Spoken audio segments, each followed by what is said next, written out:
earned my PhD in mathematics in 2015. My specialization is a topic called geometric group theory. Group theory is a study in algebra. It is the algebraic study of symmetry. But it's my understanding that the year that I earned my PhD in mathematics, I was one of only 6 black men in the country to receive one that year. The things that I had endured to get to that point would take me forever to really explain, but I had psychologically and mentally, emotionally, I had reached my tipping point. So at that point, I resigned from my job. I cut ties with my family, I burned bridges. I walked away and started over. I had to do that for the sake of my own mental and emotional health because I was a wreck. So he came here for a fresh start. He had enough self-respect to say, I'm going to venture out and I'm going to walk away from something that isn't good for me, and I'm going to venture out into this unknown and deal with some less than ideal circumstances so I can make something better happen for myself. Validation, community, I didn't feel like I was alone with this. He was teaching math from the shelter. I mean, this is what was so interesting. I mean, because COVID hit at that time when he was teaching, and of course he was teaching in the classroom at first, but then he had to scramble and find a way to teach remotely. And I remember him coming and asking, "Hey, can I use an office to do that from here? Because I don't really have a place to do that, quiet place to do that from." And he did that some from the office, but eventually he just was doing it in the shelter. He would just come in first thing in the morning, set up his computer, and start teaching. I am a 6'5" tall, 240-pound black man. Nobody looks at me and thinks this man is a scholar and a scientist.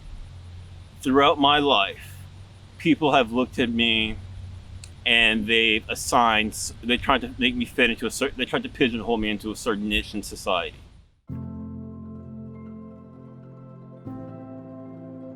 We have this impression that people are homeless because there's something wrong with them, that they did something wrong, they made bad decisions, they've made mistakes, and we don't want to look at the systemic structural factors that create these situations that make people vulnerable, that can lead people to not have stability, not have the income they need to meet their needs. I walked away from my dreams and I had to kind of rebuild everything. I'm proud of myself for having the courage to do so, because otherwise I don't know if I would still be alive today.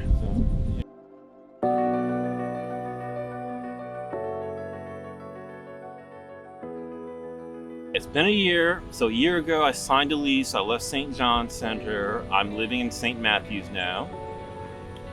I do not feel like that I've reached my final destination. I'm at the point where I know what I'm capable of doing. I know how to reach my goals. And if you're going to try to steer me away in some other direction, I don't need you in my life. So I am still on the path of growth, and I'm happy. I have the joy of meeting so many people from various walks of life with so many different kind of experiences and stories, and they honor me with sharing some of those things. And I get to engage in very pragmatic sort of problem solving kind of things. How are we going to work through the bureaucracy to get you what you need? And it's very rewarding and satisfying to help people move in a place, and even more than that, with people like Kevin, help them to get a move in the direction to realize their dreams. My passion is helping other people. That's what makes me happy. So for that reason, I want to volunteer at St. John's, and I want to apply my skill set to them. I am just kind of taking everything day by day as I go along. I do not have any grand schemes. I have a vague goal, but it's more as who I want to be as a person than as it is. I don't have a goal to win a Nobel Prize or anything like that. I wouldn't be surprised if I do, but I can't.